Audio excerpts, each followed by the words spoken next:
کہتی تھی بالی سکینہ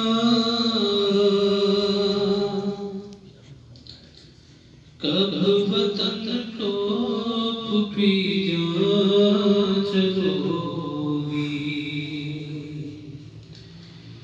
رو رو کہتی تھی بالی سکینہ کب چلو گی پھوپھی جان وطن کو دور ہے قید سے کیا مدینہ کب چلو گی پھوپھی جان وطن کو اے پھوپھی باب تک نہ ظلم ظالم ہے اپنا بڑھائے اے پھوپھی باب تک نہ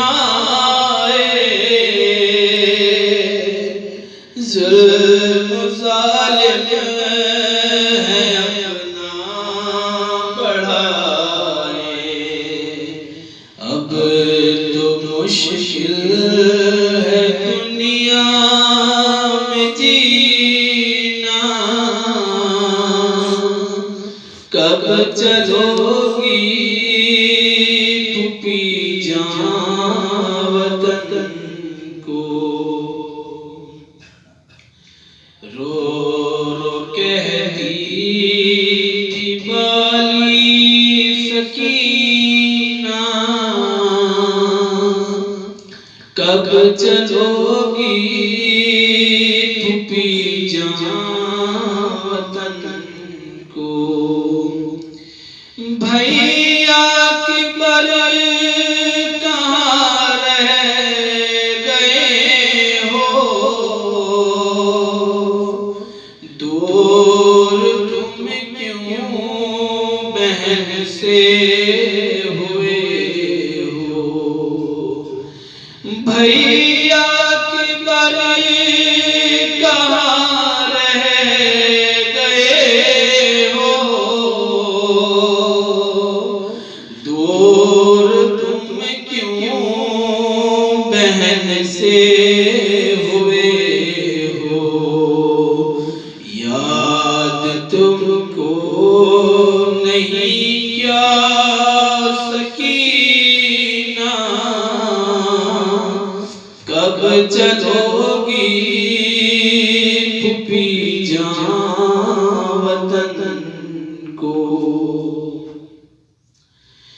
جب مدینے پھوپھی جان چلوں گی قبر زہرا پہ شکوہ کروں گی جب مدینے پھوپھی جان چلوں گی قبر زہرا پہ شکوہ کروں گی مجھ کو دلوا دو بابا کا سینہ کب چلو گی پھوپھی جان وطن کو رو رو کہتی تھی بالی سکینہ کب چلو گی پھوپھی جان وطن کو اے پھوپھی آج میں سر کو پائی ہو نہ بابا کے سر سے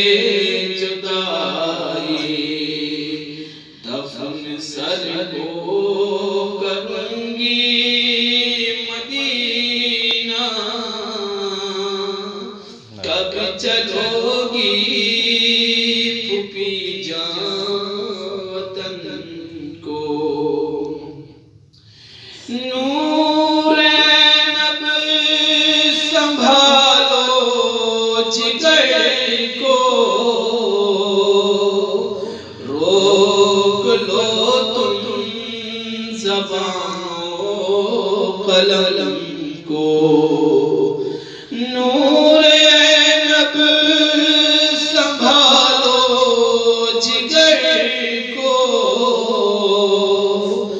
روک لو تم زبان و قلم کو، مر گئی کہتے کہتے سکینہ، کب چلو گی پھوپھی جان وطن کو، بھیا جو بھی ہے رن کو سدھارا، پھر پلٹ کر نہ آیا وہ پیارا، بھیا جو بھی ہے رن کو سدھارا،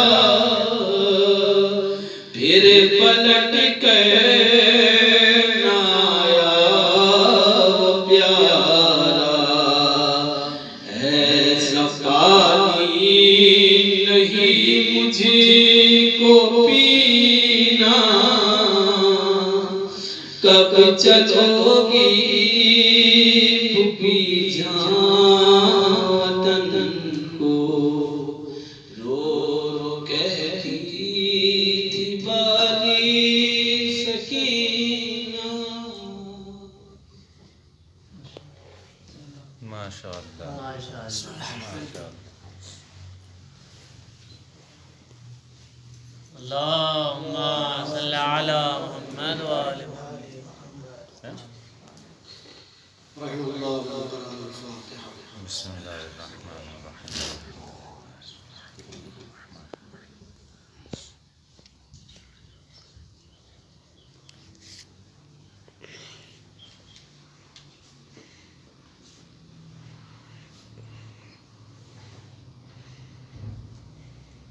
اللهم صل على محمد وآل لا محمد۔ حول ولا قوة إلا بالله العلي العظيم. أعوذ بالله من الشيطان اللعين الرجيم. بسم الله الرحمن الرحيم. الحمد لله الذي لا يبلغ مدحته القائلون ولا يحصي نعمه العادون ولا يؤدي حقه المجتهدون، الذي لا يدركه بعد الهمم ولا يناله سلفة، الذي ليس لصفته حد محدود ولا نعت موجود ولا وقت معدود ولا أجل ممدود، فطر الخلائق بقدرته ونشر الرياح برحمته وابتغى بالصخور ميدان أرضه، ثم الصلاة والسلام والتحية والإكرام على النبي المكي المدني القرشي الهاشمي الأبتهي مولانا ومولى الثقلين جد الحسن والحسين أبي القاسم محمد. اللهم صل على محمد وآل محمد وعلى آل بيته الطيبين الطاهرين المعصومين المظلومين المنتخبين المنتجبين الغر الميامين،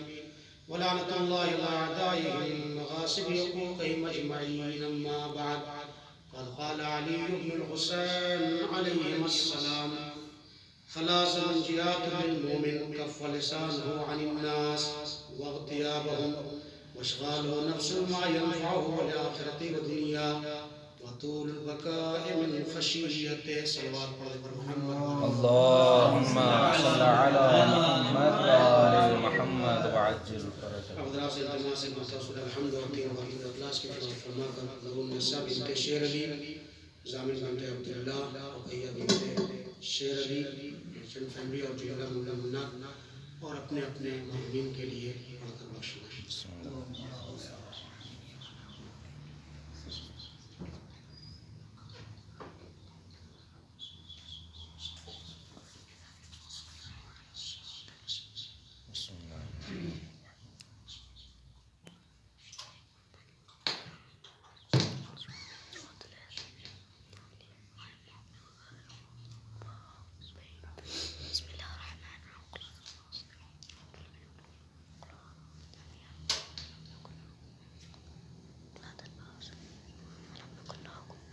صلوات پڑھنے پر محمد والے محمد. اللهم صل على محمد وعلى محمد وعجل ایسا محترم و سامعین کرام، علماء اور فاضل کا مجمع ہے. بہتر تو یہ تھا کہ یہ حدیث آپ میں سے کوئی خطاب کرتا، لیکن مجھے سے اجازت کی نہیں کہ میں کہا انشاءاللہ حاضر رہ جاؤں. یہ یقیناً سعادت ہے اور آج کی تاریخ دنیا انسانیت کے لیے، دنیا بشریت کے لیے انتہائی غم کی تاریخ ہے کہ ہمارے اور آپ کے چوتھے امام زین العابدین علیہ السلام جس کی قبولیت کے لیے، امام کے ظہور کے لیے اور مرض کا یہ خاتمہ ہو جو دنیا میں وبا کے نام پھیلی ہے، ایک بلند آواز سے سلام کرتے ہیں. اللهم صل على محمد وعلى محمد وعجل فرجهم. گزشتہ مجلس بہت ہی کامیاب مجلس رہی اور برادر عزیز نے جو خطاب فرمایا تھا یقیناً قابل استفادہ تھا ہم سبھی طلاب اور مومنین کے لیے جو یہاں پر آئے تھے. دور اصلاح میں بھی حاضر انشاءاللہ امید کے ساتھ کوئی کمی ہوگی تو انشاءاللہ آپ اس کی اصلاح فرمائیں گے تاکہ اللہ اس کمی کو پورا کیا جائے اور بہتری لائی جائے. مجلس کا آغاز مولا کے سلیمانی کلمات سے کرتے ہیں جس میں آپ نے فرمایا ثلاث سن منجیات للمومن. مومن کی نجات کے یہ 3 راستے امام نے اس حدیث میں بیان فرمائے. اگرچہ اور بھی بہت سارے خصوصیات اور نجات کے جب راستے میں لوگ پڑھوں گا تب آپ بنا دیجیے. دیگر حدیث میں بیان کیے گئے ہیں، لیکن امام نے یہاں پر جس انداز سے ایک مومن کے نجات کے راستے جو بتائے ہیں ان میں سے پہلا راستہ یہ ہے کف لسانہ عن الناس واغتیابہ.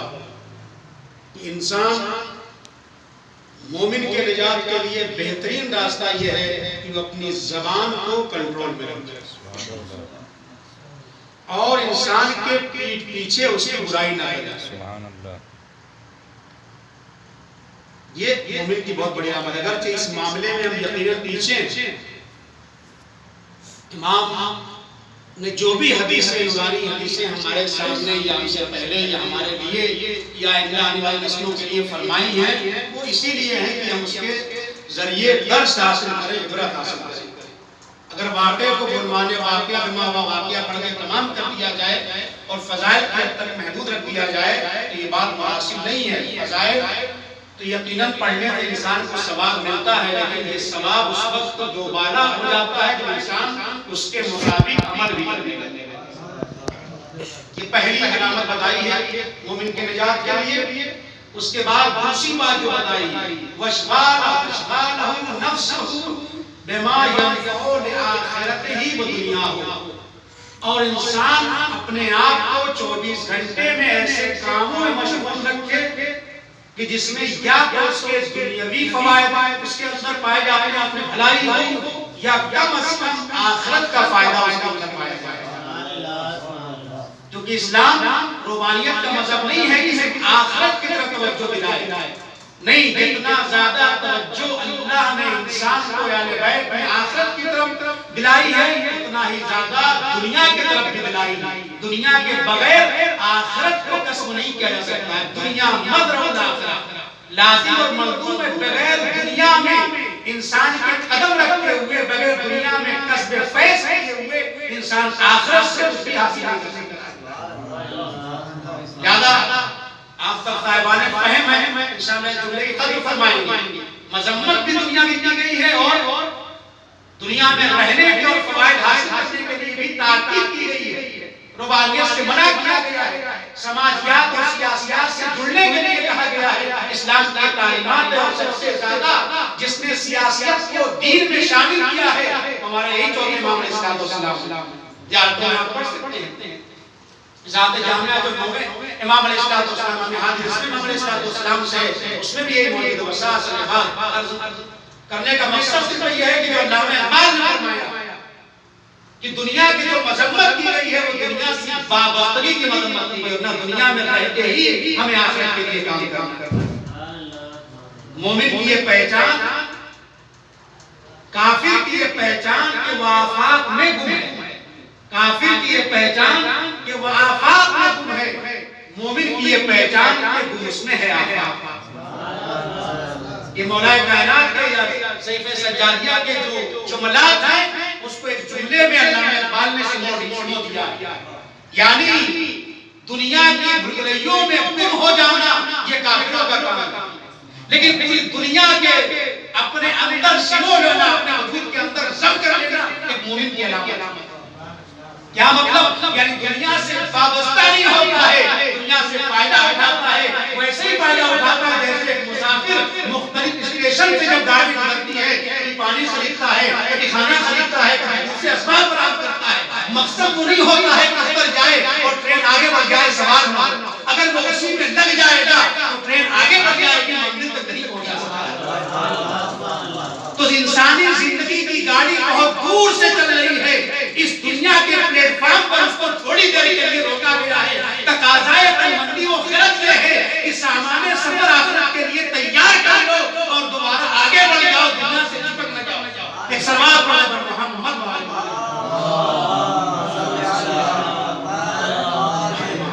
تو پہلی علامت کیا بتائی امام نے کہ وہ اپنی زبان کو کنٹرول میں رکھتا ہے۔ کم سے کم علماء اخلاق نے 36 گناہ ایسے لکھے ہیں جو انسان اسی زبان سے اسے کبیرہ کو انجام دیتا ہے۔ چغلخوری اسی سے کرتا ہے اور غیبت اسی سے کرتا ہے، لہذا منع کیا ہے، اس نے کہا کہ مومن کو اگر نجات پیدا کرنا ہے تو اسے غیبت سے بچنا پڑے گا۔ دوسری چیز اپنے آپ کو ایسے کام میں مشغول کرنا ہے جس میں دنیا کے لیے بھی فائدہ ہو، آخرت کے لیے دنیا بھی انسان کی سدھرے، آخرت کی سدھرے۔ ایسا نہیں کہا ہے دنیا میں تو فقیر بن کے رہو، غریب بن کے رہو، جہاں غربت ہوتی ہے وہاں بھی نقصان ہو جاتا ہے۔ پاورٹی اور غربت سب سے بڑی ہے، اسی لیے مولانا تعالیٰ علاقہ میں ان دونوں چیزوں کے خلاف جہاد کرنے کے لیے کہا، ایک جہالت کے خلاف جہاد کرو اور دوسرے پاورٹی اور غربت کے خلاف جہاد کرو۔ کیوں؟ اس لیے کہ غریب جو عام آدمی مرتا ہے وہ ایک مرتبہ مرتا ہے، لیکن موت اکبر کیوں کہا گیا غربت کو، پاورٹی کو؟ اس کی وجہ یہ ہے کہ غریب اگر ہوتا ہے تو ہر دم مرتا ہے۔ دوپہر میں گھر میں داخل ہوا اگر اس کے پاس بظاہر مالی دنیا میں سے کچھ نہیں ہے تو بیوی اور بچوں کے سامنے شرمندہ ہوگا، میں ان کے لیے کیا فراہم کروں ہوگا، فراہم نہیں کرنے کا کیا ہوگا کہ اس کے لیے موت، شام جاتا آیا تو اس کے لیے موت، اگر وہ ذریعہ معاش اپنے لیے اور اپنی فیملی کے لیے فراہم نہیں کر سکتا ہے تو دمے دمے مرتا ہے، پر مرتا ہے۔ لہذا اس کی مذمت کی گئی۔ لہذا ابھی آپ دیکھیں امام رضا علیہ السلام کی سیرت میں لکھتا ہے کہ جب آپ سفر میں تھے، حضرت نبی ہم کو حضرت نبی یہ کام نہیں کر پاتے ہیں، امام جب سفر میں تھے، جب آپ مدینے سے خراسان کی طرف چلے ہیں تو کہتے ہیں کہ امام کی روش اور سیرت یہ تھی کہ آپ 3 دن میں قرآن ختم کرتے تھے۔ کتنے دن میں؟ 3 دن، یعنی اس کا مطلب ہوگا کہ ایک دن میں کم سے کم 10 پاس پڑھتے ہیں۔ ہو سکتا ہے کوئی کہے کہ کیا کوئی کام نہیں کرے مولانا جمعہ؟ نہیں، کام بہت سارے تھے، بہت سارے کام کیے ہیں، معجزات ہیں، ساری تعریف شبد ہیں، مشرق اپنے مقصد پہ اتارنے کی مشغول کیسے رکھتا ہے آپ نے اپنے آپ کو جس میں دنیا کا بھی فائدہ ہو، آخرت کا بھی فائدہ ہوگا۔ اس لیے میں اس بات کو آپ کے سامنے رکھ رہا ہوں۔ عام طور سے پارا کتنی دیر میں آ رہی ہوتا ہے؟ 30 منٹ سے 25 منٹ، یعنی اگر انسان 3 پارا پڑھے تو زیادہ سے زیادہ انسان 1 گھنٹہ 20 منٹ، آپ 1.5 گھنٹہ بھی مان لیجیے، 24 گھنٹے میں اگر 1.5 گھنٹہ انسان دے دے تو پارا پڑھنے کا کم سے کم 3 سوا 3، اور اگر 3 مرتبہ نمازیں اس کو پڑھنی ہے اور 3 مرتبہ انسان صرف 1 گھنٹہ ٹائم دے گی، 3 گھنٹہ 3.5 گھنٹہ ٹائم دے دے تو یقیناً ہم بھی 3 دن میں قرآن تلاوت کر سکتے ہیں۔ تو جو فرمائیے اور یہ کر سکتے ہیں، آج کے زمانے میں اتنا سمجھانا آسان تو سب مبتلا۔ اگر آپ کیلکولیٹ کریں اور حساب لگائیں تو کم سے کم 3 سے 4 گھنٹہ روزانہ ہم موبائل کو دے دیتے ہو جاتا ہے اپنا ٹائم۔ لہذا اگر واقعی صحیح معنوں میں ہمیں ہونا ہے تو لیپ ٹاپ پہ مشغول رہیں، موبائل پہ مشغول رہیں، مذمت نہیں ہے، لیکن آج کل اسی کو ذریعہ بنا اپنے دینی فائدے کے لیے بھی اور اخروی فائدے کے لیے بھی اور دنیاوی فائدے کے لیے اس میں آپ مطالعہ کر سکتے ہیں وغیرہ وغیرہ، آپ اسے بہتر جانتے ہیں. ایک سلوات پڑھتے ہیں محمد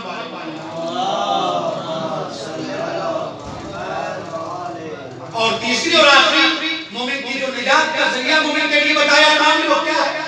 وہ یہ ہے وَقُولُ الْبُكَاءِ مِنْ خَشْيَتِهِ، اللہ کے خوف سے وہ زیادہ گریہ کرتا ہے.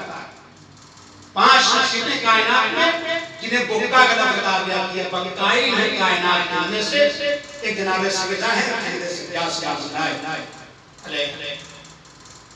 کتنا گریہ کرتے ہیں. لہذا یہ خود امام نے گریہ بھی کیا اور پیغام گریہ دے کے بتایا کہ دنیا میں گریہ کے ذریعے انسان نجات پا سکتا ہے.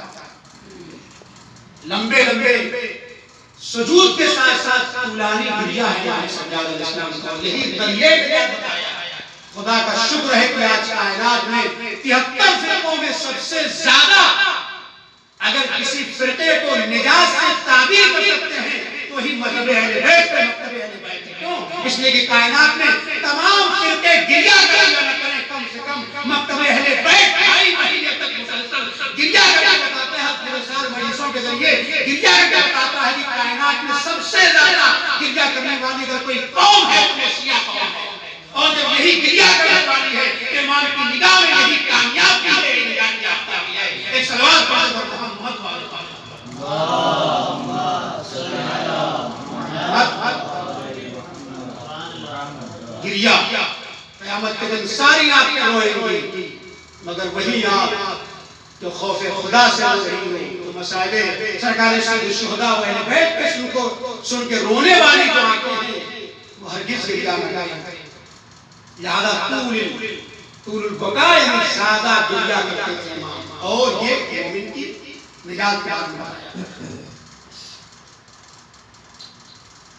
تحقیقی بات آپ کی خدمت میں بتا دوں، امام کی ولادت کہاں ہوئی؟ چوتھے امام علیہ السلام. اکثر تاریخ میں لکھا ہے کہ امام کی ولادت کہاں ہوئی ہے؟ کہاں ہوئی؟ اکثر تاریخ میں کہتے ہیں امام کی ولادت مدینے میں ہوئی. کیوں؟ آپ کی تاریخ ولادت جو ہے وہ سن 38 ہجری کی گئی اور تاریخ شہادت 95 یہی مشہور بھی ہے. لیکن جو معتبر اور مستند ترین تاریخیں وہ منع کرتی ہیں اس کو، کہتی نہیں مدینے میں آپ متولد نہیں ہوئے. تو اس لیے کہ سن 35 ہجری میں مولا کائنات نے جو جنگیں کی 36 ہجری میں بصرے کے اندر، اس کے بعد آپ نے پائیدار کوفے کو بنایا اور سن 36 ہجری سے لے کر کے 40 ہجری تک مولا کائنات کوفے میں. جب مولا کائنات کوفے میں ہے تو ظاہر سی بات جناب شہر بانو کوفے میں، یہ سب کوفے میں ہے. اور کہتے ہیں کسی باردار خاتون کے لیے ایسے عالم میں کوفے سے جو باردار بھی ہو، کوفے سے اتنے طولانی سفر کو طے کر کے بغیر کسی مقصد کے مدینہ جائے اور وہاں چوتھے امام کی ولادت ہو اور پھر فوراً واپس آ جائے، یہ عقل قبول نہیں کر رہی. کیوں؟ جس وقت امام کی شہادت ہوئی ہے اس وقت بھی چوتھے امام علیہ السلام موجود ہیں. 2 سال آپ نے اپنے دادا کے ساتھ گزارے. لہذا آپ اس اعتبار سے اگر آپ تاریخی نقطہ نگاہ سے دیکھیں گے تو امام کی ولادت مدینے کے بجائے کوفہ میں ہوئی. سلوات پڑھیں اور محمد والے اللہم صلی علی محمد وآل محمد. ایک اور سلوات پڑھیں اور محمد اللہم صلی علی محمد وآل محمد. بس میں ایک اور حدیث پڑھ کے میں صاحب کے طرف آئیوں زیادہ وقت لینا مقصود نہیں. خسال میں یہ روایت دیکھی ہوئی کیونکہ مومن اور بہت ساری جگہ اس کی وضاحتیں آپ کو مل جائیں گی قرآن سے، اس کی تائید مل جائے گی کہ امام نے فرمایا خسال میں چوتھے امام اسلام کی حدیث فرماتے ہیں کہ انسان کے 6 طبقات میں انسان بنا ہوا. جو مولانا نے پڑھا تھا اس سے یہ مربوط بات بھی کہ جیسا انسان اس دنیا میں ہے ویسی محسوس ہوگا. امام کی شہادت ہے، میں اس لیے امام کی اس نورانی کلمات سے آغاز بھی میں نے اس کا کیا اور یہ بھی پڑھ رہا ہوں، آخر میں انشاءاللہ حدیث پڑھ کے مسائل بس یہ دو حدیث اور پڑھنا۔ پہلا طبقہ کہتے ہیں شیر کا طبقہ ہے، شیروں والا طبقہ ہے، کچھ انسان شیر جیسے۔ دوسرے طبقے کے لیے امام فرماتے ہیں کہ وہ بھیڑیے جیسے، یعنی جیسے کیا مطلب اسی کی شکل میں۔ تیسری قسم جو انسانوں کی ہے کہ طبقات میں بٹے ہوئے ہیں، لومڑی جیسے۔ اور چوتھی قسم سب، جسے آپ زبان میں مشکل تو جانتے ہیں، میں نام چاہتا ہوں بس۔ اور پانچویں نمبر پر خنزیر، اس کو بھی آپ بہتر جانتے ہیں۔ اور چھٹے نمبر پر بکری۔ یہ تقسیم بندی کی ہے امام علیہ السلام نے کہ انسان ان طبقات میں بٹا ہوا ہے، کچھ شیروں کی طرح ہے، کچھ بھیڑیوں کی طرح ہے، کچھ لومڑی کی طرح ہے، کچھ سگ کی طرح ہے، اور کچھ خنزیر کی طرح ہے، اور آخری طبقہ بکری کی طرح ہے۔ پھر وضاحت ہے اس سے شیر کا کام کیا ہوتا ہے؟ وہ جس جگہ پہ رہتا ہے سلطنت اور حکومت کرنا چاہتا ہے، بھائی میں ہوں اور کوئی نہ۔ اگر تو بہت سارے خصوصیات ہیں، وقت نہیں تھا، میں نے اپنی گنجائش نہیں کی نارد کروں، ورنہ آپ دیکھ لیں آج سب سے بڑی بدنصیبی ہماری یہ ہے کہ دنیا میں جتنا زیادہ انسانوں نے انسانوں کو مارا ہے اتنا تاریخ آدمیت سے لے کر آج تک جانوروں کو نہیں مارا۔ جانور اپنے رستے کو پہچانتا ہے، کبھی شیر کو نہیں کھاتا، کبھی بھیڑیا کو نہیں کھاتا، کبھی بکری کو نہیں کھاتی۔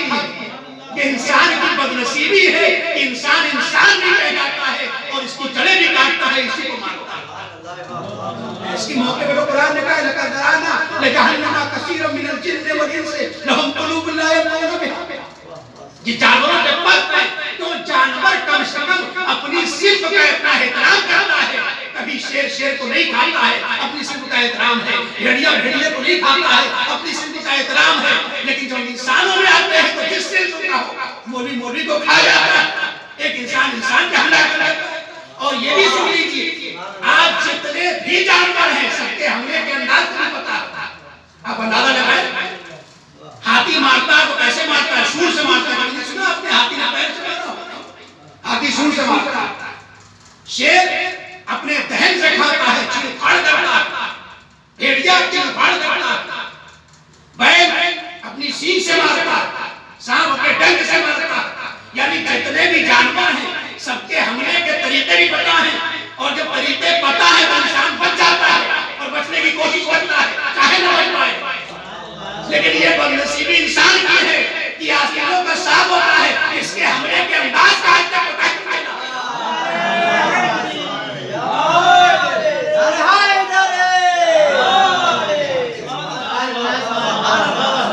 کب کہاں سے حملہ کرنا نہیں معلوم، لہذا بست ہے یہاں پر۔ امام نے کہا مختلف میں ایک بڑا کہا یہ جو شیر ہے یہ تسلط چاہتے ہیں، حکومت چاہتے ہیں، اپنی منوانا چاہتے ہیں۔ بس کائنات میں ان شیروں کی مثال ان ظالم حکمرانوں کی ہے جو ہمیشہ اپنی حکومت کو دوسروں کے سروں پر قائم رکھنا چاہتے ہیں۔ میرے بات ہے آج ایران کی اور امریکہ کی لڑائی کس بات؟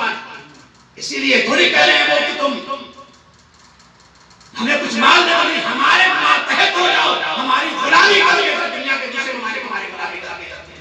اگر آج انسان آج ایران غلامی کرنے لگے امریکہ کے تو لڑائی اسی بات پر، وہ دھیرے دھیرے چاہتا ہے کہ تسلط اختیار کرے۔ لہذا ایسے لوگوں کی مثال شیروں کی پسند نہیں کیا امام۔ دوسرا گروہ کون سا؟ کہا یہ جو تاجر ہے، تجار، بزنس مین لوگ، ان کو امام نے تشبیہ دی کس سے؟ بھیڑیے سے۔ یہ کرتے کیا ہے؟ اسی لیے کہا کہ ہمارے ہاں التفقه یا الفقه ثم المتجر، پہلے تو فقہ کے تجاری مسائل کا یاد کرو، اس کے بعد بزنس کرو۔ تو سود بھی آ سکتا ہے، اس میں ربا بھی آ سکتا ہے، بہت ساری چیزیں اس کے اندر آ سکتی ہیں۔ لہذا پہلے حاصل کرو۔ مقاصد میں آپ دیکھیں بہت لمبی چوڑی شیخ انصاری نے بحث کے بارے تجارت کے اوپر پورا باب ہے۔ تو پہلے حاصل کریں، علم تب آدمی کا ہے۔ آج دیکھیے بہت سارے مسائل ایسے ہیں جس میں مراجع بھی جوجھ رہے ہیں. کیوں؟ اس لیے کہ مثلا اس زمانے میں ایسی کوئی چیز شیئر مارکیٹ کے مسائل، بینکنگ کے مسائل، یہ سب وہ مسائل ہیں جو بہت سخت مسائل ہیں. کہاں ربا ہوتا ہے کہاں نہیں ہوتا ہے، وقت نہیں کہ میں عرض کروں آپ کے سامنے. جب یہ جاتا ہے خراب بزنس مین اور تاجر تو اپنے مال کی بے حد تعریف کرتا ہے. جب خود بیچتا ہے اپنے مال اور جب خریدنے کے لیے نکلتا ہے تو سامنے والے کے مال کی بے پناہ مذمت کرتا ہے. اسلام نے اجازت نہیں دی ہے جتنا جس مال کا حق ہے اس کے مطابق تم عمل کرو. ایک صلوات پڑھو محمد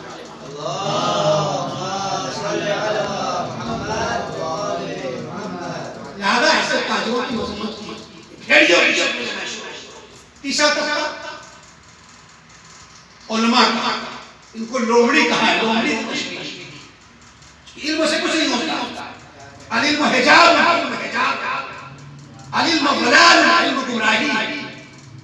العلم بلا عمل كالشجر بلا ثمر، علم بغیر عمل کے ایسے درخت کے جو سوکھا ہو.